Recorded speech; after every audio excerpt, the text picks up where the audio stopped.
Shalom saudaraku, kembali lagi berjumpa di We Talk No I But We Let's Talk Together. Saudaraku, pada kesempatan ini seperti biasa saya Pastor Wigan Sugandi dan Pastor Ruli Simorangkir. Selamat malam. Bang, pada malam hari ini kita di acara ngobras nih Bang, ngobrol Acara yang santai ditunggu-tunggu ya. Alkitab. Oke. Yes, jadi saya mau ingatkan saudara, ngobras ini banyak ditunggu-tunggu sekali karena kita belajar Alkitab tapi santai, ya, tapi ngobrol santai. itu penting. Dan pada kesempatan ini kita sudah sampai kitab 1 Raja-Raja. Jadi kalau saudara baru mengikuti ini ya, saudara harus mendengar dari awal. Kita ada kitab Kejadian, Keluaran, Bilangan, Imamat, Ulangan, terus kita urutin. Dan sekarang kita sudah sampai di kitab 1 Raja-Raja ya. Nah Bang, dan pada malam hari ini kita nggak cuman berdua, kita ada tamu spesial kita. Siapa lagi kalau bukan? Yes, Ibu Rita Wahyu yang selalu menemani kita di acara ngobras ini. Thank you Ibu Rita yang udah datang jauh-jauh. Shalom Pastor Wigan, shalom Pastor Ruli. Welcome. Shalom Bu. Thank you so Terima much kasih. udah ada Senang sekali sama-sama berada kita. kembali di sini. Dan kita tanpa panjang lebar aja nih Bang karena waktunya terbatas. Dan saudara, kalau saudara ada pertanyaan, saudara bisa WhatsApp di nomor yang ada di layar kaca saudara ya. Saudara bisa WhatsApp di nomor yang ada di layar kaca saudara. Saudara jangan bertanya kitab lain selain kitab 1 Raja-Raja ya. Kita akan prioritikan pertanyaan tentang kitab 1 Raja-Raja dan isinya saudara bisa lihat.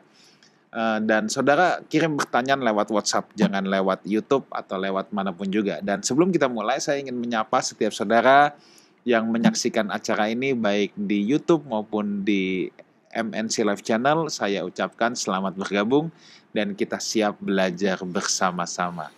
Bang, mungkin ada yang mau diomongin dulu atau mau langsung Ibu Rita kasih heads up dulu tentang 1 Raja-Raja? Waktunya terbatas. Oke, yang mau baik. diomongin banyak, kita langsung Siap. aja. Ibu Rita mungkin bisa kasih selayang pandang singkat dulu Bu Ya. tentang kitab 1 Raja-Raja. Kitab 1 Raja-Raja dan 2 Raja-Raja sebenarnya adalah satu kitab yang kemudian dipecah menjadi dua. Dan ini bercerita mengenai sejarah kerajaan Israel sejak abad ke-10 sebelum Masehi. Dan nanti di kitab 2 Raja-Raja akhirnya itu hancurnya kerajaan utara dan selatan yang dimulainya pembuangan ke Babel kira-kira pada tahun 586 saat Yehuda dikalahkan oleh Nebukadnezar. Dan di situ bicara mengenai khusus apa yang terjadi pada zaman raja-raja orang Israel. Nah, di sini kita semua yang baik, yang buruk semuanya ditulis. Dari semua kebaikan, dari semua keburukan, di situ kita dapat mempelajari supaya kita menjadi orang-orang yang benar hari ini. Jadi Alkitab adalah the brutally honest book. Yang baik, yang jelek, yang paling brutal pun ditulis karena Alkitab kita sungguh adalah buku iman yang sungguh amat jujur dan itu memberikan pembelajaran bagi kita bahwa manusia memang tidak sempurna, tapi manusia harus berusaha untuk sempurna. Pastor Wigan. Oke, baik. Jadi kitab Raja-Raja ini sebenarnya kumpulan kisah nih Bu ya. Ya, kumpulan kisahnya dan nanti kita di Witalk mendatang itu akan bicara mengenai 1 dan 2 Tawarik, 1 dan 2 Tawarik dan 1 dan 2 Raja-Raja ini saling melengkapi. Kalau Tawarik bicara mengenai kronologi. Kalau di kitab Raja-Raja ini banyak bercerita tentang kisah. Dan kemudian nanti kalau kita nanti membaca dalam kitab para nabi itu akan memberikan detail dari apa yang kita bicarakan dalam kitab 1 Raja-Raja dan 2 Raja-Raja. Ya. Oke Bu, ini kitab 1 Raja-Raja ini uniknya dibuka dengan gadis Sunem nih Bu. Ya. Ya. Ya. Pembukanya tiba-tiba ada Abisak gadis Sunem. Tiba-tiba ada Abisak. Nah, ini memang harus dibaca dulu, Pastor Wigan. Ya, oke. 1 Raja-Raja 1 ayat 1 sampai 4. Oke. Raja Daud telah tua dan lanjut umurnya, dan biarpun ia diselimuti, badannya tetap dingin. Lalu para pegawainya berkata kepadanya, "Hendaklah dicari bagi tuanku raja seorang perawan yang muda untuk melayani dan merawat raja. Biarlah ia berbaring di pangkuanmu sehingga badan tuanku raja menjadi panas." Maka seluruh daerah Israel dicarilah seorang gadis yang cantik dan didapatlah Abisak gadis Sunem lalu dibawa kepada raja. Gadis itu amat cantik dan ia menjadi perawat raja dan melayani dia, tetapi raja tidak bersetubuh dengan dia. Nah, highlightnya adalah frasa terakhir. Tetapi raja tidak bersetubuh dengannya. Vehamelech lo yada'ah. Ini merupakan satu kontras yang sudah kita pelajari bersama dalam kitab 2 Samuel, yang dimana di situ Daud melakukan dosa seksual yang amat dahsyat, tetapi di sini walaupun dia dikasih gadis cantik, dia tidak sentuh gadis itu. Dan kenapa kita membicarakan ini sebagai awal untuk membicarakan kitab 1 Raja-Raja? Nah, ini kita simpen dulu. Kita simpen dulu. Sekarang kita akan bicara mengenai bagaimana Salomo itu nanti diangkat menjadi raja. Nah, pada saat Daud ini sakit-sakitan, anak Daud yang senior, Absalom, sudah mati. Setelah Absalom, ada Amnon juga sudah mati. Jadi yang senior ketiga ini adalah Adonia. Adonia ini adalah anak dari Daud, dari istri yang bernama Hagit. Dia merasa dia lebih senior daripada Salomo dong, aku lebih tua, aku lebih berpengalaman dari Salomo yang masih muda itu. Harusnya bapak itu pilih aku gitu. Maka karena dia merasa bahwa tidak ada dukungan dari Daud kepada dia, maka dia melakukan suatu persiapan. Dia mendekati Yoab yang menjadi panglima bagi bapaknya Daud, yaitu dan juga imam besar dari yang bernama Abiatar. Kita nanti bisa baca dalam kitab 1 Raja-Raja pasal 1 ayat 5-8. Nah, di situ kenapa kok Adonia ini milih 2 orang ini? Karena ini orang yang bisa mengukuhkan tahta dari Adonia ini. Ada panglima militer dan kemudian ada dukungan dari legislatif dan juga ibadah orang Israel, yaitu Imam Abiatar.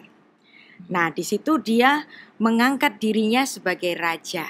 Nah, tetapi pada saat pengangkatan ini, bapaknya sendiri nggak dikasih tahu, ya. Adiknya si Salomo juga nggak dikasih tahu. Jadi ini secara diam-diam. Nah, tetapi Nabi Nathan mengetahui hal ini, maka kemudian dia juga mempersiapkan bahwa sebenarnya yang dipilih bukan Adonia tapi Salomo. Kemudian dia mendekati Imam Sadok dan Benaya ben Yoyada ini untuk mempersiapkan bagi pengukuhan Salomo nanti ketika nanti akan dijadikan raja. Nah, ketika mengetahui hal ini, Batsheba dia kan mengetahui bahwa yang menjadi perkenan bagi Tuhan yang meneruskan tahta Daud ini adalah Salomo. Tapi sekarang Adonia kok sudah mengangkat dirinya sendiri. Nah, kemudian dia laporan ke Raja Daud. Nah, itu nanti kita bisa baca 1 Raja-Raja 1 ayat 11-21. Kita baca awalnya saja. 1 Raja-Raja 1 Raja-Raja 1 pasal 11. Coba. Ayat 11. Ya, ya. Lalu berkatalah Nathan kepada Batsheba ibu Salomo, tidakkah engkau mendengar bahwa Adonia anak Hagit telah menjadi raja, sedang Tuan kita Daud tidak mengetahuinya? Ya, jadi ini betul-betul kelihatan bahwa Adonia secara diam-diam. Kemudian Batsheba ini datang kepada Daud. Batsheba menyebut Daud itu tuannya. Tuanku telah bersumpah demi Tuhan kepada hambamu ini, ya si Batsheba, bahwa anakmu Salomo yang akan menjadi raja. Nah, selagi Batsheba ini bicara kepada Daud, kemudian datanglah Nabi Nathan dan kemudian mereka bicara kepada Daud. Dan kita bisa membaca dalam 1 Raja 1 ayat 29-30, Pastor William. 29-30. Ya. Lalu raja bersumpah dan katanya, demi Tuhan yang hidup yang telah membebaskan nyawaku dari segala kesesakan. Pada hari ini aku akan melaksanakan apa yang kujanjikan kepadamu demi Tuhan Allah Israel dengan sumpah ini. Anakmu Salomo akan menjadi raja sesudah aku. Dan dialah yang akan duduk di atas tahtaku menggantikan aku. Nah, apakah ayat ini adalah keinginan Batsheba? Ternyata tidak. Kita dapat membandingkannya nanti pada 1 Tawarik 28 ayat 6. Boleh kita baca karena memang 1 Raja-Raja dan 1 Tawarik ini adalah kitab yang saling melengkapi. Pastor Wigan silakan. Di 1 ayat Tawarik 1 Tawarik. 28 ayat 6. Saya bacain. Ya, Oke. silakan. Ia telah berfirman kepadaku, Salomo, anakmu, dialah yang akan mendirikan rumahku dan pelataranku. Sebab aku telah memilih dia menjadi anakku dan aku akan menjadi bapaknya. Ini adalah pernyataan Tuhan, konfirmasi dari Allah sendiri bahwa anak dari Daud yaitu Salomo yang akan membangun rumah bagi dirinya. Jadi ini bukan atas keinginan Batsheba. Kalau di dalam Raja-Rajanya kelihatannya seolah-olah maunya Batsheba Kayak memang. Batsheba komplain gitu kan. Komplain, iya. Nah, makanya kita harus membaca dalam 1 Tawarik ini supaya kita tahu bahwa ini bukan keinginan Batsheba. Iya. Nah, mendengar itu konfirmasi dari Daud, Batsheba berlutut di depan Daud bahwa ternyata Daud menepati janjinya. Nah, kemudian dan seterusnya itu sudah dipersiapkan bahwa nanti yang menjadi raja adalah Salomo. Nah, ketika Salomo itu sudah diangkat menjadi raja, ya ini nanti kita baca, bisa kita baca dalam 1 Raja-Raja 1 ayat 51. 1 Raja-Raja 1 ayat 51. Ayat 1. 51. Lalu diberitahukanlah kepada Salomo, ternyata Adonia takut kepada Raja Salomo, dan ia telah memegang tanduk-tanduk mezbah, serta berkata, biarlah Raja Salomo lebih dahulu bersumpah mengenai aku bahwa ia takkan membunuh hambanya ini dengan pedang. Nah, artinya Adonia ternyata takut. Kenapa dia takut? Iya. Kenapa? Bukan hanya kepada Salomo, karena bapaknya masih hidup. Oke. Ya. Tapi ini akan terjadi di kemudian hari, akan berbeda ya. Jadi di sini Salomo sesuai namanya, walaupun sudah kelihatan bahwa Adonia menginginkan tahta itu, Salomo masih mau berdamai dengan Adonia. Ya, sudahlah. Dan Salomo, udah kamu pergi saja ke rumahmu dengan damai di pasal ini. Dan kemudian Daud jelas memberikan kewenangan itu kepada Salomo, tapi bagaimana ketika Daud nanti itu mati. Tapi sebelum itu kita akan membaca wejangan-wejangan dari Daud kepada Salomo dalam 1 Raja-Raja 2 ayat 1 sampai 4. 1 Raja-Raja 2 ya. Ya. Ayat 1 sampai 4. Ketika saat kematian Daud mendekat, ia berpesan kepada Salomo anaknya. Aku ini menempuh jalan segala yang fana, maka kuatkanlah hatimu dan berlakulah seperti laki-laki. Lakukanlah kewajibanmu dengan setia terhadap Tuhan Allahmu, dengan hidup menurut jalan yang ditunjukkannya, dan dengan tetap mengikuti segala ketetapan, perintah, peraturan, dan ketentuannya, seperti yang tertulis dalam hukum Musa, supaya engkau beruntung dalam segala yang kau lakukan dan dalam segala yang kau tuju, dan supaya Tuhan menepati janji yang diucapkannya tentang aku, yakni, jika anak-anakmu laki-laki tetap hidup di hadapanku dengan setia, dengan segenap hati dan dengan segenap jiwa, maka keturunanmu takkan terputus dari tahta kerajaan Israel. Ya, pada ayat yang ketiga tadi, Daud mengatakan kamu harus mengikuti hukum Musa. Nah, apa hukum Musa tentang raja? Kita sudah belajar ketika membahas kitab Ulangan pasal 17, ini menarik ya. Karena panjang kita pilih saja Ulangan 17. Ulangan Ayat 16 sampai 17. Hanya janganlah ia memelihara banyak kuda, dan janganlah ia mengembalikan bangsa ini ke Mesir untuk mendapat banyak kuda, sebab Tuhan telah berfirman kepadamu, janganlah sekali-kali kamu kembali melalui jalan ini lagi. Juga janganlah ia mempunyai banyak istri, supaya hatinya jangan menyimpang, emas dan perak pun janganlah ia kumpulkan terlalu banyak. Nah, apakah nanti 2 ayat ini dipenuhi oleh Salomo? Ternyata semuanya dilanggar, termasuk persekutuan dengan Mesir. Karena pada akhirnya Salomo pun mengambil istri dari putri dari Mesir itu. Dan ini semuanya dilanggar, dan itu membuat Tuhan bersedih. Jadi ini ada warning sebenarnya dari Raja Daud kepada Salomo soal bagaimana dia menjadi raja. Dan warning kedua adalah tentang posisi dari Yoab. Kita tahu Yoab adalah panglima dari Daud dan dia yang pernah disuruh untuk membunuh Uria. Ya. Nah, Uria ini kematiannya sangat diketahui oleh Yoab, ya. Dan Yoab ini karena tahu kesalahan dari tuannya, maka kemungkinan dia itu kayak ada di atas angin seenaknya sendiri.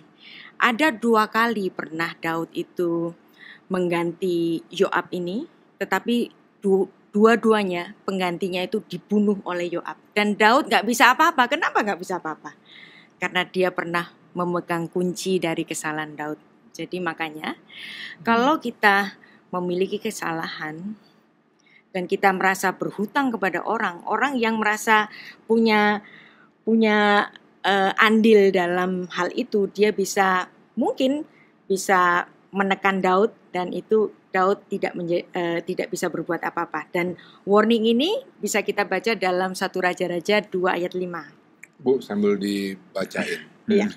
Tadi kan Yoab ini pegang kunci rahasia, ya Bu ya. Boleh mundur sedikit nggak? Apa sih kunci rahasianya Bu, supaya mungkin ada yang nggak ngikutin jadi. Kunci rahasianya sudah kita bahas pada kitab 2 Samuel yang lalu, bahwa Daud mengingini istri Uria yang sangat cantik, yaitu Batsheba. Dan ketika Daud bersiasat dan siasatnya itu tidak berhasil, dan karena si Batshebanya ini terlanjur hamil, dan kemudian dia memanggil Uria untuk pulang. Tapi karena Uria ini dia adalah orang orang asing, tetapi dia penyembah Allah Israel dan dia termasuk dalam proselit dan dia sangat saleh.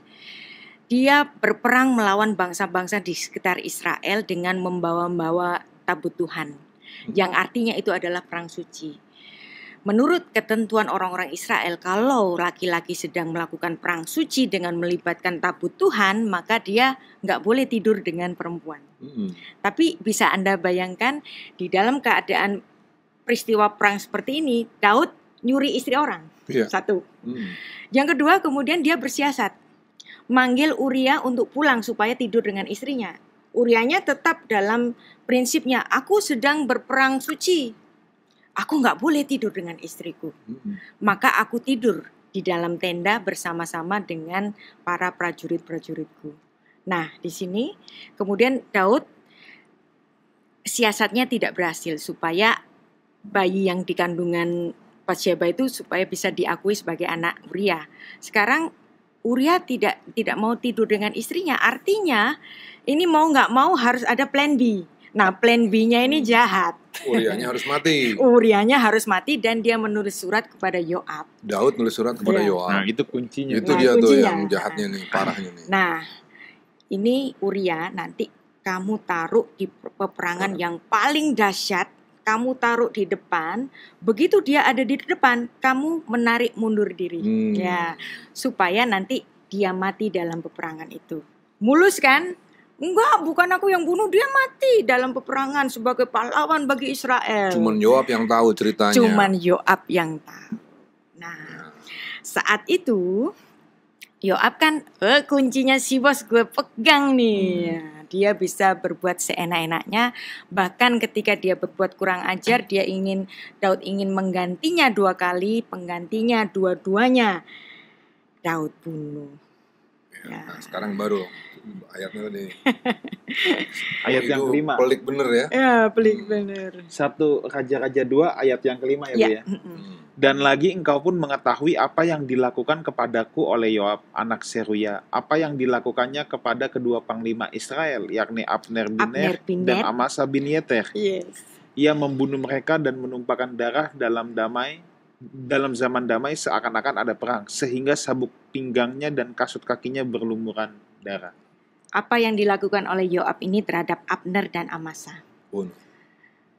Dua-duanya tidak dibunuh secara langsung, ya. Di zaman damai seakan-akan ada perang. Jadi persis modus yang sama ketika Uria itu terbunuh.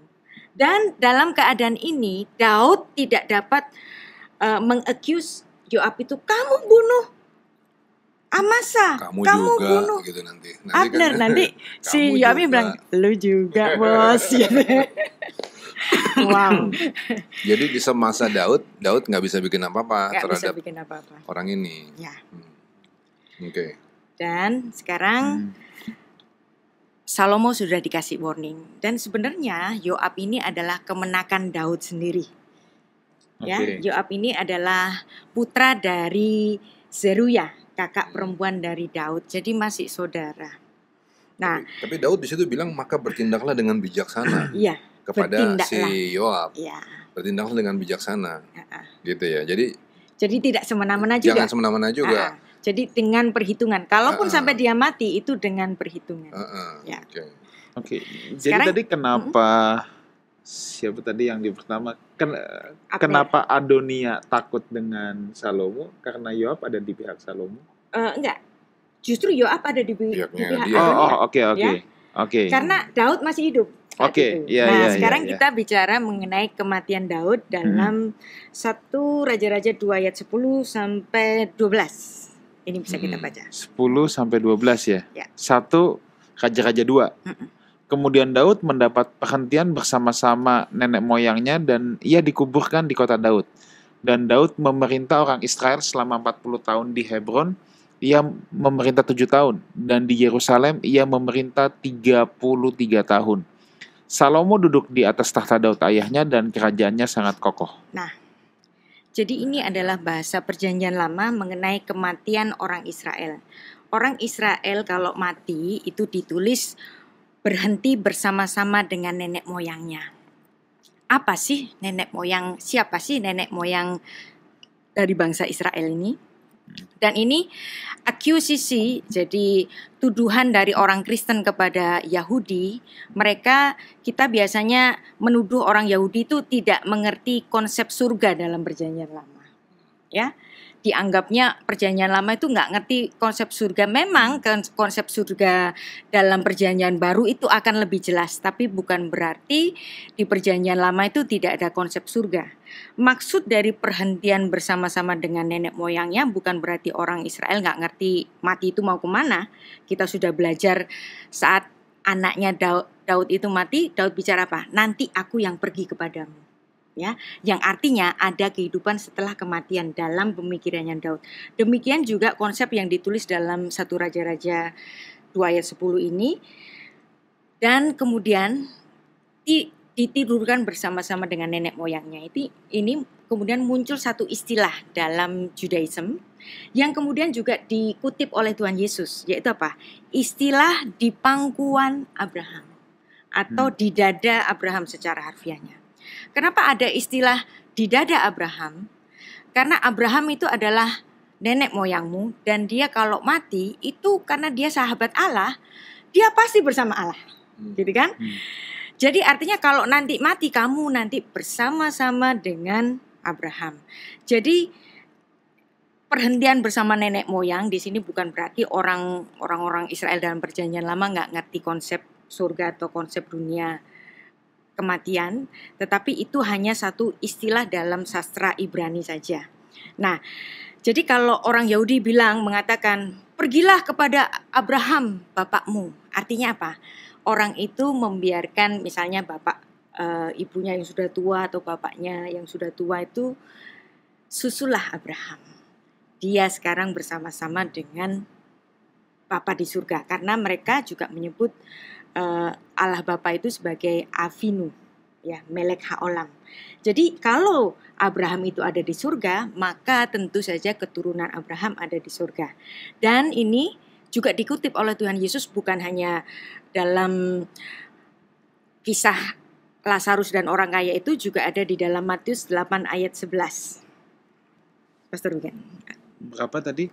Matius 8 ayat 11. Aku berkata kepadamu, banyak orang akan datang dari timur dan barat dan duduk makan bersama-sama dengan Abraham, Ishak dan Yakub di dalam kerajaan sorga. Artinya, Abraham, Ishak dan Yakub dan juga keturunannya, orang-orang yang percaya kepada Allah Israel, mereka akan dikumpulkan bersama-sama di sorga. Dan ini adalah ucapan Yesus sendiri, Tuhan Yesus sendiri. Dan ini adalah konsep pemahaman orang Yahudi kala itu, yang juga nggak dibantah oleh audiensnya, bahwa itu memang yang dipercaya oleh orang Yahudi. Jadi konsep kehidupan setelah kematian juga dikenal dalam Perjanjian Lama. Jadi kalau gitu konsep kematian, konsep surga dalam Perjanjian Lama bisa dibilang begini juga ya, suatu konsep tentang hidup bersama. Hidup bersama. Hidup bersama ya, tentang Dengan hidup orang-orang bersama. pilihan Allah yang Dengan menjadi nenek orang-orang pilihan moyang Allah, mereka. bersama-sama dengan orang-orang pilihan Allah yang juga pastinya ada bersama-sama dengan Allah. Jadi suatu persekutuan, Yes. gitu ya, suatu persekutuan. Dan itu digambarkan dengan adanya suatu perjamuan. Ya. Kalau kita sedang ada di perjamuan, kita kan semua ada di dalam suasana yang senang, bahagia. Nah, Ya. itulah konsep surga dalam pemahaman orang Israel kuno. Apakah di zaman itu ada pemikiran bahwa surga itu adalah sekedar sebagai suatu tahta Allah?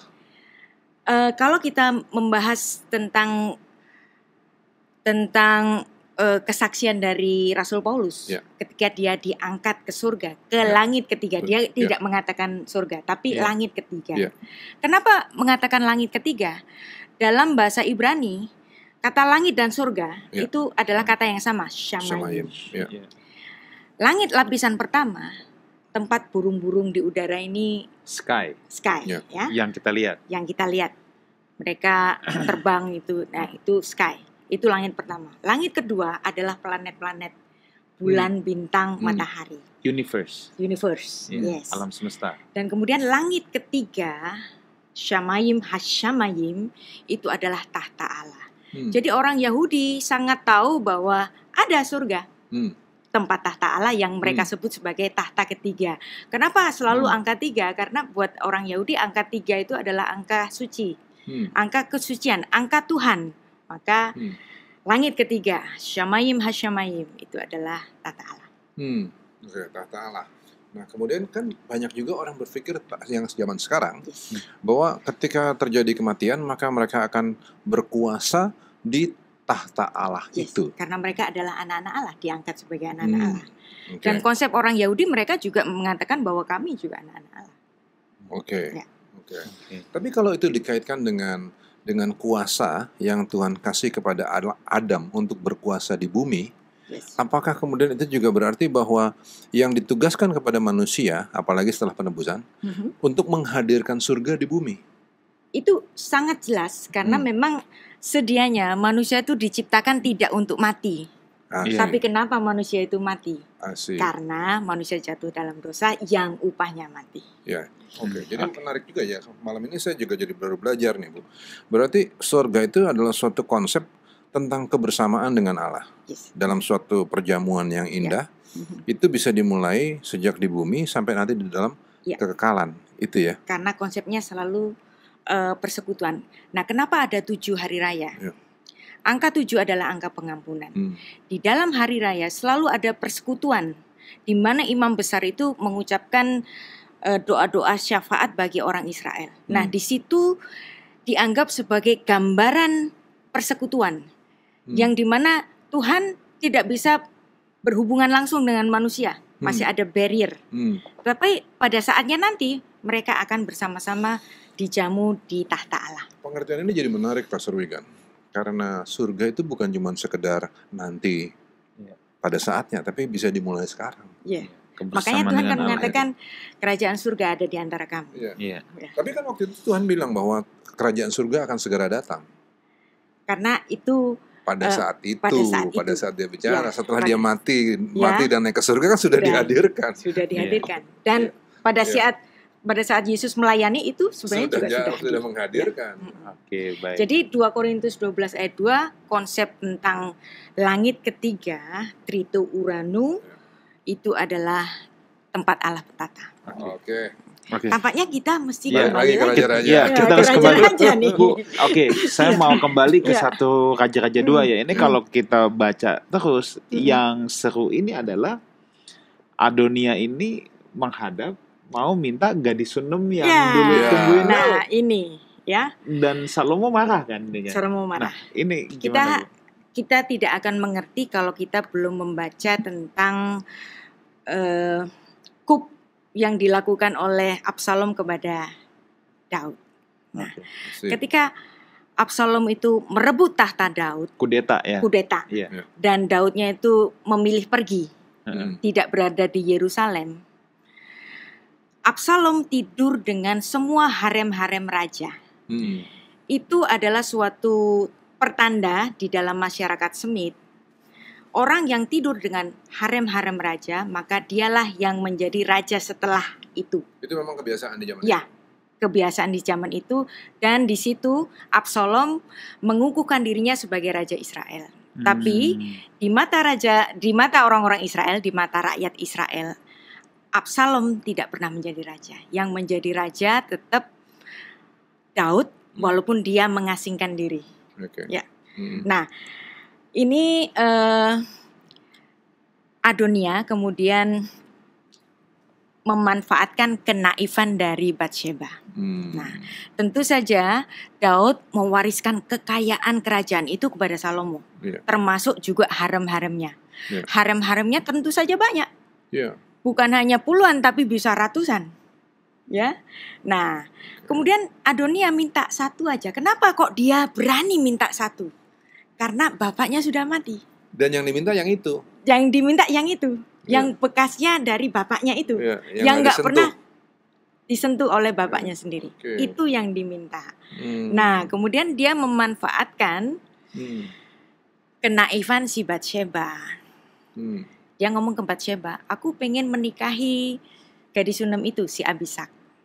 Dalam pikiran Batsheba, cuman satu dari sekian banyak harem. Nggak apa-apa kali. Gitu. Iya. Oke, nanti aku bilang ke Salomo deh. Dia menganggap Adonia ini baik-baik saja. Dan Hmm. kemudian dalam 1 Raja-Raja 2 ayat 19 dan seterusnya itu, Batsheba datang ke Salomo dengan naif menyampaikan permintaan Adonia untuk menyunting Abisak. Iya. Nah, ini menarik ya. Coba kita cari mungkin di 1 Raja-Raja pasal 2 ayat 2 21. ya, Iya. ayat 21 pasal 2. Kata perempuan itu, Ya. biarlah Abisak, gadis Sunem itu diberikan kepada kakakmu Adonia menjadi istrinya. Naif Iya. sekali nih, Ya. Batsheba ya. Ya, Oke. nice.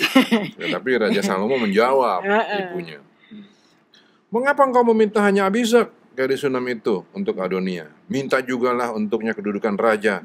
Bukankah dia saudaraku yang lebih tua? Dan di pihaknya ada Imam Abiatar dan Yoab, anak Zeruya. Mhm. Lalu bersumpahlah Raja Salomo demi Tuhan, beginilah kiranya Allah menghukum aku, bahkan lebih daripada itu, jika Adonia tidak membayarkan nyawanya dengan permintaan ini. Oleh sebab itu, demi Tuhan yang hidup, yang menegakkan aku dan mendudukkan aku di atas tahta Daud ayahku, dan yang membuat bagiku suatu keluarga seperti yang dijanjikannya, pada hari ini juga Adonai harus dibunuh. Ya. Marah Jadi dia. kita bisa bayangkan seandainya betul nanti Abisak menikah dengan Adonia, Adonia akan declare kepada seluruh Israel, aku yang menjadi raja, Istri bapakku jadi istriku. jadi istriku. Nah, Pendukung bapakku menjadi pendukung Menjadi panglimanya, pendukung. Iya. imamnya. imamnya ada di aku. Mau apa lagi? Aku yang jadi raja. Maka si Salomo tadi dengan marah kepada ibunya, kenapa nggak kerajaan aja dia minta? Seperti itu. Oh, di situ toh Ya. kaitannya ya. Jadi ini adalah tanda bagi seorang yang merebut kerajaan, dan itu tidak diterima oleh Salomo karena Salomo memegang janji Tuhan yang dimana yang meneruskan tata Daud dan yang akan membangun rumah bagi Tuhan adalah Salomo. Nah, tadi Adonia itu dihukum mati melalui tangan Benaya ben Yoyada yang nanti akan menjadi panglima bagi Salomo ini dan memancung sampai mati. Nah, di sini baru kemudian Salomo menjalankan kewenangan yang dikasih oleh bapaknya, Ya, termasuk Yoab, termasuk Yoab juga harus tapi dengan mengalami bijaksana kematian. lah. Di Ya, sinilah waktunya nih. ini waktunya jelas-jelas dia mau mengambil tahtaku. Ya. Dan ini adalah satu tindakan yang bijaksana, bukan sewenang-wenang. Ya, Nah, tapi ada juga yang masih disayangkan nyawanya oleh Salomo, yaitu Imam Abiatar. Imam Abiatar hanya dipecat, dia diganti oleh Imam Zadok. Karena Karena Salomo artinya masih ingat bahwa dia pernah ikut mengangkat tabut Tuhan. yes. Dan juga Salomo seperti namanya. Salomo itu namanya Shalom Oh. Jadi damai yang darinya. Jadi dia ingin menghadirkan kedamaian Tuhan di dalam kerajaannya, maka dia tidak mau ada banyak darah di dalam kerajaannya. Maka dia hanya memecat Imam Abiatar. Dan ini nanti di 1 Raja-Raja 2 ayat 28 sampai 34 itu nanti Yoab dihukum mati dan penggantinya adalah Benaya bin Yoyada. Dan Imam Sadok yang menggantikan Yes. Imam Abiatar ya Bu ya. Ya. Oke. Ini kalau saya ya Bu, saya juga ada ngeliat begini Bu. Saya rada bingung sama Salomo. Yes. Kenapa dia? Oke, kita ngerti alasannya supaya dia pengen ngambil tahta kan ya. Tapi saya rada bingungnya karena begini. Kalau kita kembali ke 1 Raja-Raja 1:51 tadi tuh. Kan ini Salomo kan di sini kan ketakutan maksud saya Adonia ketakutan mau dibunuh sama Salomo kan, sehingga dia pegang tanduk-tanduk mesbah kan. Tapi kemudian di situ Salomo janji bahwa dia nggak akan bunuh dia, nggak akan bunuh Adonia gitu kan. Nah tapi kok ternyata di belakangan nanti di 1 Raja-Raja 2 waktu bapaknya udah mati, kok Adonia berani-beraninya minta lagi. Itu kan cari gara-gara. Dia udah utang nyawa sama Salomo satu kali, kok masih telek-telek minta gitu. Itu gemes saya. Tapi pas saya lihat ke atas ini ya, ini ada satu persoalan nih sama Adonia ini. Ternyata Adonia ini nggak pernah ditegur bapaknya. Udahlah dia ganteng, cakep, pinter dan tua dan segala sesuatu nih. Lebih senior. Tapi ada satu persoalan, dia nggak pernah ditegur bapaknya, nggak pernah diajar sama bapaknya si Adonia. Artinya dia tidak pernah dipersiapkan sebagai raja. Nggak pernah dipersiapkan jadi raja dan nggak pernah diajar sopan santun. Ya. Dia bisa mau-maunya dia. Kita kalau melihat tadi apa yang ditulis dalam Ulangan pasal 17 mengenai hukum bagi raja, seorang raja dia harus menyalin baginya sendiri hukum Taurat bagi dia. Mungkin Adonia tidak pernah melakukan ini.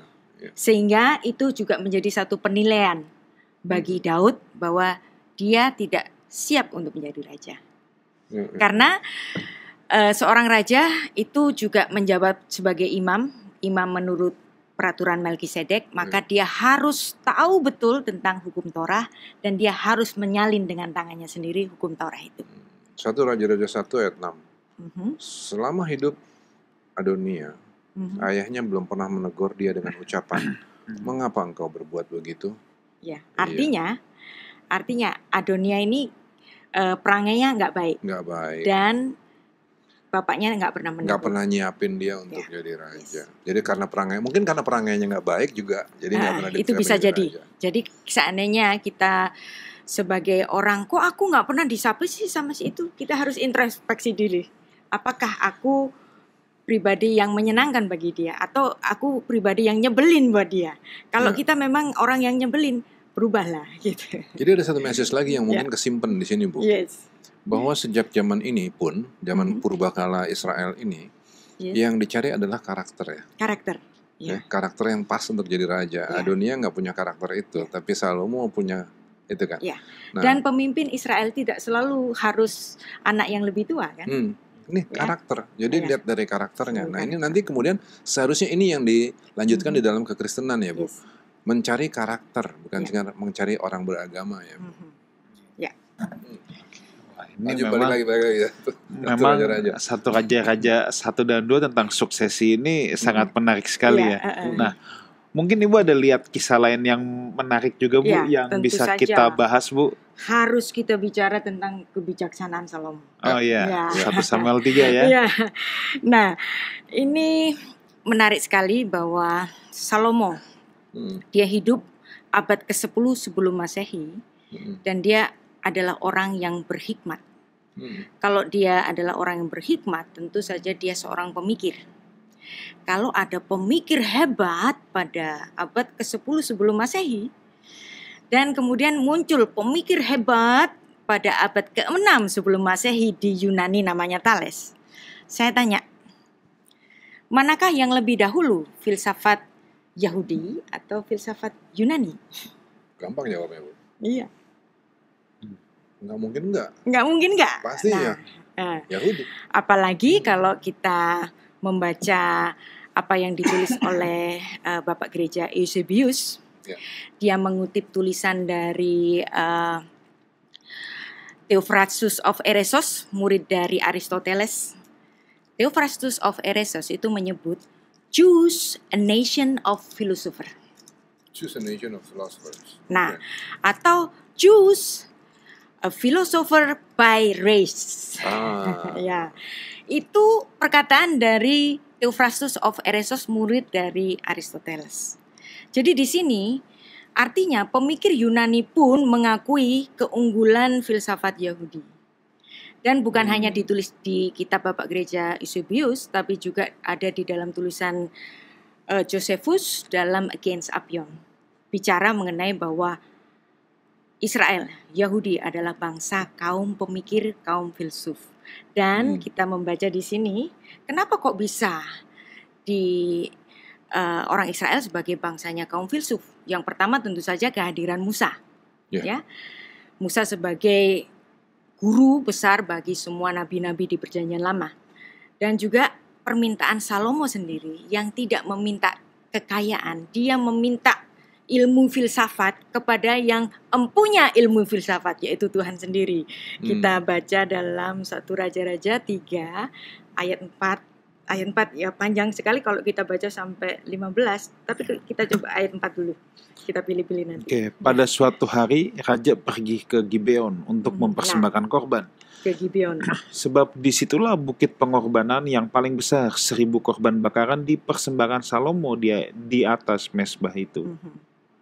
Nah, dan di situ Tuhan menampakkan dirinya kepada Salomo, Salomo minta apa? Iya. Nah, apa yang diminta oleh Salomo? Kita Ayatnya bisa cari yang ayat ke yang kemana ini? Nomor 6. 6 ya? Ya. Oke. Lalu Salomo berkata, 6 dan 7. Engkaulah yang telah menunjukkan kasih setiamu yang besar kepada hambamu Daud, ayahku, sebab ia hidup di hadapanmu dengan setia, benar dan jujur terhadap engkau. Dan engkau telah menjamin kepadanya kasih setia yang besar itu dengan memberikan kepadanya seorang anak yang duduk di tahtanya seperti pada hari ini. Maka sekarang ya Tuhan Allah, engkaulah yang mengangkat hambamu ini menjadi raja menggantikan Daud, ayahku, sekalipun aku masih sangat muda dan belum berpengalaman. 4-9. Ya. Karena nggak minta kekayaan, Tuhan memberikan hikmat, dan dari hikmat itu datang kekayaan yang luar biasa. Dan Salomo menjadi orang yang paling pintar kala itu. 1 Raja-Raja 4 ayat 29. 1 Raja-Raja 4 ayat yang ke-29. Ya. Dan Allah memberikan kepada Salomo hikmat dan pengertian yang amat besar serta akal yang luas seperti daratan pasir di tepi laut. Nah, nanti itu kita bisa bandingkan dalam 1 Raja-Raja 4 ayat 29 sampai 34, nggak usah kita baca kepanjangan ya. Dituliskan di situ bahwa Salomo itu menggubah 3.000 amsal. Nyanyian 1.005. Ya. Ia bersajak tentang pohon-pohon aras, yang artinya dia jago ilmu biologi, ilmu flora, ya, ilmu mengenai flora. Dan kemudian dia juga berbicara tentang hewan, artinya dia jago tentang ilmu zoologi, ya. Terus dia bicara tentang burung-burung, artinya ini ilmu ornitologi sudah ada dalam zamannya Salomo. Dan dia juga bicara tentang binatang-binatang melata, ilmu herpetologi, ya. Dan kemudian dia juga bicara tentang ikan-ikan. Macamnya ikan-ikan itu dipahami oleh Salomo, kuasai oleh Salomo, ilmu iktiologi. Nah, karena begitu pinter, sumber dari hikmat, sumber dari ilmu ada di Salomo, maka datanglah semua raja-raja di seluruh penjuru dunia menghadap Salomo ingin diajari. Wow. Jadi filsafatnya bukan hanya filsafat mikir-mikir, nulis-nulis saja, bukan, tentang zoologi, tentang flora, tentang fauna, ornitologi dan semuanya. Ya. Kalau kita membaca dalam 2 Tawarik 9 ayat 22 sampai 24, ini menarik. Makanya kan ini 2 kitab ini kan saling melengkapi. Jadi orang yang berhikmat, yang berhikmat itu adalah orang yang menguasai seluruh ilmu-ilmu ini ya. Bukan cuma sekedar pintar berdoa loh. Yes. Iya kan? Iya. Kan sekarang Bu, Iya. persepsi orang yang disebut dengan hikmat itu adalah pencurahan Tuhan loh. Iya. Urapan dari Tuhan terus kemudian khotbah. Iya, itu kan. Padahal ini Salomo bukan cuman nulis tentang Amsal atau nyanyian, ngarang lagu, enggak. Dia ilmu, semua ilmu tentang apa yang ada di alam semesta ini dia kuasai. Jadi pengetahuan, jadi orang yang berpengetahuan luas ditambah dengan waktu menjadi hikmat. Ya. Gitu bahkan di Alkitab seorang seniman, ya seperti Belsasar, dia seorang seniman, seorang pematung, itu disebut sebagai filsuf, disebut sebagai pemikir. Jadi Alkitab itu sangat menghargai ilmu pengetahuan, bukan yang berkhotbah, bukan yang ngarang lagu, bukan yang nulis tentang syair, tetapi ilmu juga sangat dihargai. Contohnya di apa yang dikuasai oleh Salomo ini. Oke, Bu, ini sambil kita jawab pertanyaan ya, ini waktu kita cepat banget nih. Ya. Saudara kalau mau bertanya jangan di YouTube ya, tetapi langsung di WhatsApp yang ada di layar kaca Bapak Ibu Saudara. Ini juga ada yang berkata mohon dibahas juga kitab Ayub. Saudara, kita ngobras ini kitab per kitab, jadi kitab Ayub itu sudah pernah kita bahas. Jadi saudara tinggal cari di YouTube Lifehouse Community ya. Di bagian Witok itu ada ngobras yang kitab Ayub ya. Jadi saudara bisa lihat kita ini kitab per kitab kita urutan. Kita sudah sampai di 1 Raja-Raja. Nah, Bu, pertanyaan pertama, Bu. Apakah pecahnya kerajaan Israel karena dosa Salomo atau merupakan kehendak Tuhan atau ketetapan Tuhan untuk kerajaan itu terpecah? Iya. Pecahnya kerajaan memang karena dosa Salomo yang pada puncak kejayaannya itu justru banyak kawin dengan bangsa-bangsa di luar Israel dan kemudian menikahi dari orang-orang itu, dan para istrinya itu mencondongkan hatinya kepada ilah-ilah asing mereka. Ya. Dan ini bisa kita baca dalam 1 Raja-Raja 11 ayat 1 sampai 4. 1 Raja-Raja 11. Adapun Raja Salomo mencintai banyak perempuan asing. Di samping anak Firaun, ia mencintai perempuan-perempuan Moab, Amon, Edom, Sidon, dan Het. Padahal tentang bangsa-bangsa itu Tuhan telah berfirman kepada orang Israel, janganlah kamu bergaul dengan mereka, dan mereka pun janganlah bergaul dengan kamu. Sebab sesungguhnya mereka akan mencondongkan hatimu kepada Allah-Allah mereka. Hati Salomo telah terpaut kepada mereka karena cinta. Ia mempunyai 700 istri dari kaum bangsawan, 300 gundik, istri-istrinya itu menarik hatinya daripada Tuhan. Sebab pada waktu Salomo sudah tua, istri-istrinya itu mencondongkan hatinya kepada Allah-Allah lain, sehingga ia tidak sepenuh hati berpaut kepada Tuhan Allahnya seperti Daud ayahnya. Jadi pada masa kejayaannya, bahkan sampai masa tuanya, Salomo itu tidak setia kepada Tuhan. Tapi apakah nanti Salomo itu bertobat? Ini nanti kita penting kita bahas di setelah ini, ya. Yang pasti kita dapat memastikan bahwa Salomo bertobat. Karena kitab Amsal, kitab Pengkhotbah, kitab Kidung Agung adalah kitab yang ditulis pada masa tuanya. Terlebih lagi kitab Kohelet, yaitu kitab Pengkhotbah, itu adalah bicara mengenai filsafat kematian. Jadi ini adalah persiapan Salomo untuk menghadap Tuhan, sekaligus dia bertobat, tetapi atas kesalahan itu Tuhan tidak membiarkan begitu saja. Ada konsekuensi, yaitu kerajaannya akan pecah, tidak di zamannya Salomo, tetapi di zaman anaknya, yaitu di zaman Rehabeam. Dan itu kita akan pelajari bersama bulan depan, ya Iya. di kitab 2 Raja-Raja. Oke, baik. Pertanyaan yang kedua nih, Bu. Mengapa Tuhan memilih Salomo yang menggantikan Daud, di mana Salomo adalah anak Batsheba dan latar belakang Daud menikahi Batsheba adalah perbuatan keji di hadapan Tuhan? Yes. Kita harus mengingat bahwa Salomo adalah memang anak dari Batsheba. Tapi Salomo lahir setelah pertobatan Daud. Iya. Ya. Dan pertobatan Daud ini sangat dikenan Tuhan ketika Daud itu ditegur oleh Nathan. Daud langsung mengaku dan bertobat. Dan pertobatannya ini dibayar hampir sepanjang seumur hidupnya setelah dosa itu. Daud setelah dosa itu, anaknya Salomo itu memberontak kepadanya.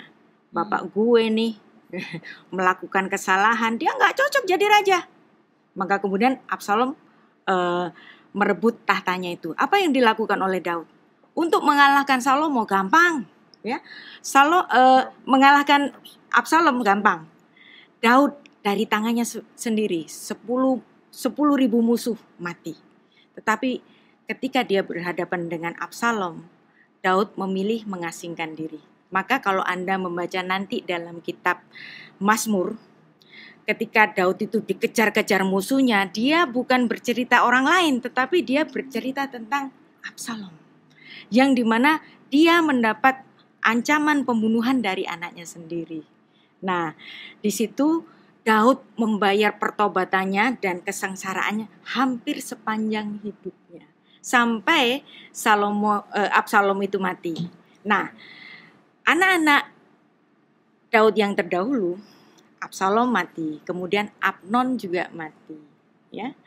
Kemudian tinggal Adonia yang nggak pernah disapa oleh si Daud tadi, oleh karena perangainya itu. Di sini Daud melihat Absalom mati, Amnon mati, Adonia kayaknya nggak cocok jadi raja masa datang, dan kemungkinan kerajinan dia mempelajari hukum Taurat juga tidak terlihat, maka dia lebih berkenan kepada Salomo, dan Tuhan sendiri sudah kita baca tadi dalam kitab 2 Tawarik tadi, konfirmasi bahwa Tuhan memang memilih Salomo, bukan Adonia. Jadi di sini bukan soal Daud pernah melakukan kesalahan, yang dihitung oleh Tuhan adalah pertobatannya. Dan pertobatan yang sungguh-sungguh itu dikenan oleh Tuhan, maka yang berhak untuk menggantikan tahta Daud adalah Salomo. Tambah lagi anak yang hasil perselingkuhan dengan Batsheba sudah mati juga mati kan? Juga. Jadi udah selesai itu semua. Jadi hanya Salomo. Daud membayar harganya dalam pertobatan yang luar biasa. Terus sekarang baru Salomo. Dan Batsheba juga memiliki putra yang lain, yaitu Nathan. Dan dari garis Nathan nanti akan lahir Maria ibu Yesus. Dari garis Salomo akan lahir Yusuf suami Maria. Jadi itu dua-duanya ditulis di Alkitab Perjanjian Baru untuk menunjukkan bahwa baik dari sisi ayah angkat maupun dari ibu itu mengkonfirmasi bahwa Yesus adalah anak Daud atau keturunan Daud. Jadi yang indah di dalam cerita ini, Bu, berarti betapa bahwa Tuhan itu adalah Allah yang setia. Yang tidak memandang kesalahan sebagai mengampuni lupa. Dia mengampuni, dia lupa. Dia lupa. Ya, itu kan berlaku sampai kita hari ini. Yes. Ya. Oke, Bu, ini ada satu pertanyaan yang bagus dari Amerika nih, Pak Henry. Yes. Shalom, Pastor. Pertanyaan saya dari membaca 1 Raja-Raja 3 ayat 3. Saya akan bacakan dulu nih ya, Bu ya. Dan Salomo menunjukkan kasihnya kepada Tuhan dengan hidup menurut ketetapan Daud ayahnya. Hanya ia masih mempersembahkan korban sembelihan dan ukupan di bukit-bukit pengorbanan. Nah, pertanyaannya, kenapa Raja Salomo diperbolehkan memberikan korban bakaran? Bukankah tugas memberikan korban bakaran adalah tugas imam? Yes. Tadi sudah kita pelajari bersama dalam Ulangan pasal 17 bahwa seorang raja menyalin baginya hukum Taurat bagi dirinya, dan ini adalah tugas keimamatan. Jadi keimamatan itu juga mencakup legislatif dari apa yang terjadi di kerajaan Israel itu. Yang artinya Salomo sebagai seorang raja Israel, dia adalah imam menurut peraturan Melkisedek. Apa itu artinya? Imam yang ditunjuk bukan dari garisnya Lewi. Jadi oleh sebab itu, Salomo bisa mempersembahkan korban di bukit-bukit pengorbanan yang saat itu bisa di Gunung Gerizim, seperti pada zaman Yosua, dan juga di bukit-bukit lainnya, termasuk yang ada di Sion. Nah, saat itu Sion itu belum dibangun bait Allah, jadi bisa saja Salomo memilih beberapa bukit untuk mempersembahkan korban, dan dia berlaku sebagai imam yang mempersembahkan korban karena dia imam menurut peraturan Melkisedek. Oke, thank you Ibu Rita. Yes. Bu, kita di penghujung acara nih Bu. Ya, Tapi mungkin kayaknya belum tuntas nih ngomongin Salomo.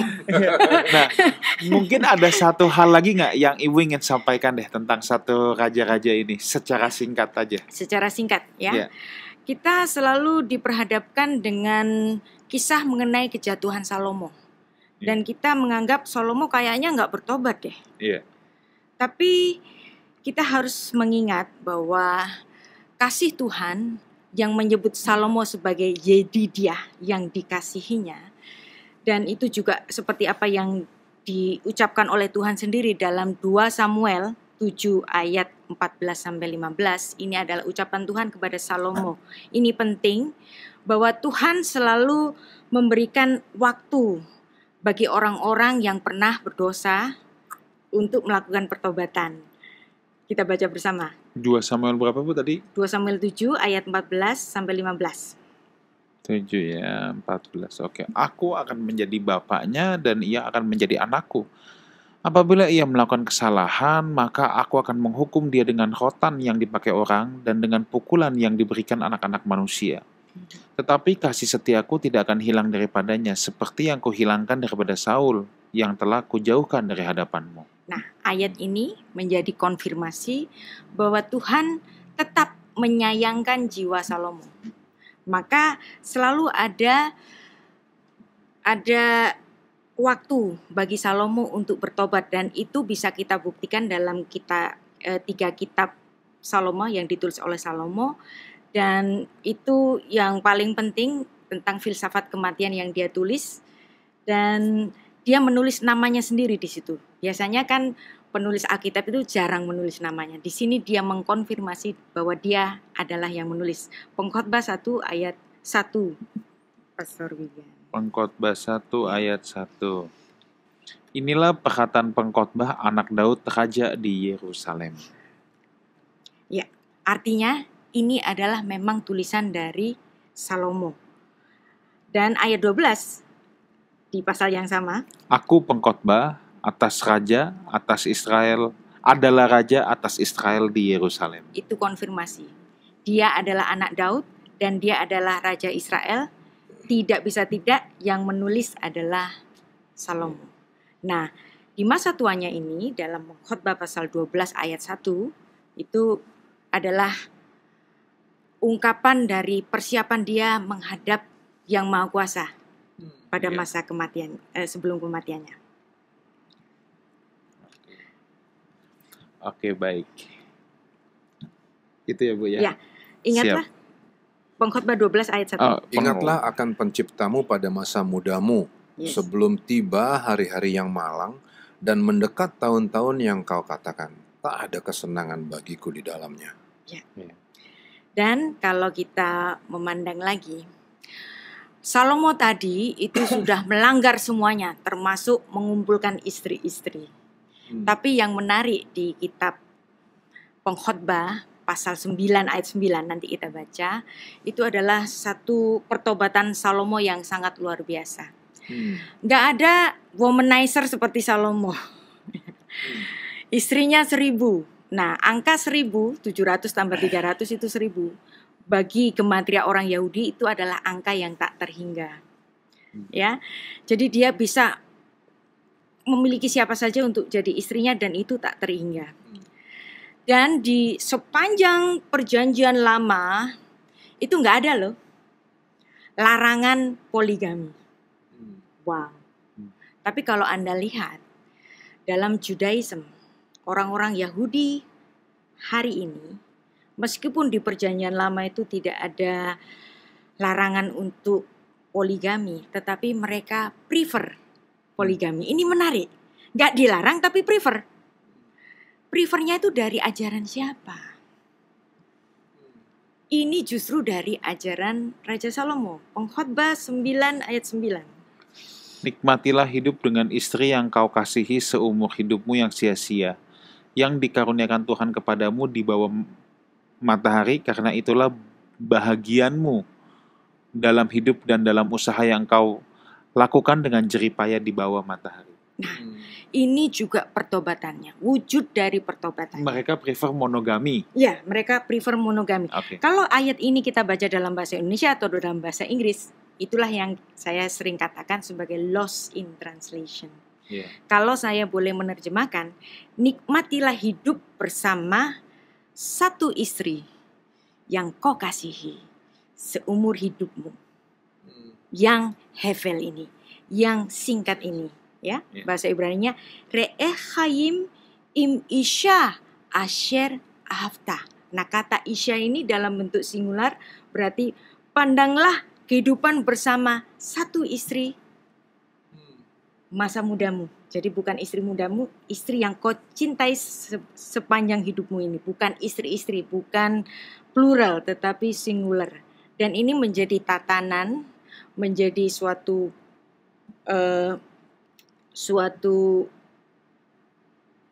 percontohan, apa itu?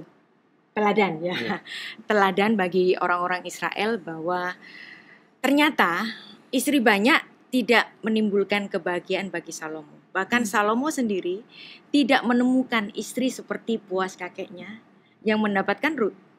Atau bahkan dia tidak mendapatkan cinta yang luar biasa seperti gadis Sulam yang pernah dia taksir, tapi dia lebih memilih kekasihnya sendiri.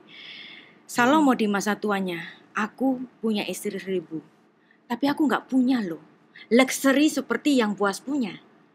Aku gak punya luxury yang seperti gembala itu punya, memiliki seorang perempuan seperti gadis Sulam. Aku gak punya luxury seperti mereka. Maka kemudian kalau kamu punya satu istri, itulah hartamu. Nah, ini adalah ajaran dari Salomo yang beristri banyak. Justru monogami itu terpancar dari ajaran dari Salomo. Dan ini hikmat yang sangat luar biasa. Oke, Bu, kita sudah di penghujung acara, kita sudah kehabisan Sayang waktu. sekali. Ya. Ada banyak hikmat yang dari Salomo ini belum Nanti kita kita kupas. bahas di kitab Pengkhotbah dan kitab Amsal ya. Sure. Kalau perlu kita ngomongin satu acara bicara tentang hikmat Salomo. Iya. Itu Betul. banyak yang bisa dipelajarin. Keren, Seru banget keren. itu. Ya, seru banget. Iya. Ya, bagaimana pada saat itu sebelum ada DNA, ya, Iya. ada 2 orang rebutan anak, Hmm. Salomo bisa memecahkannya. Iya. Iya. Ibu Rita, once again, thank you so much Sama-sama. untuk kehadirannya Sangat di menyenangkan tengah-tengah sekali kita pembicaraan semua. hari ini. Thank you so much. Bang, minggu depan kita kedatangan seorang influencer muda. Hah? Dia influencer di bidang keuangan, namanya Theo Derek. Oke. Dia teman saya kenal belum lama, tapi saya tahu kesaksian hidupnya sangat luar biasa sekali ya. Sampai dia sekarang dipakai Tuhan jadi influencer di bidang finansial, di bidang pasar modal gitu ya.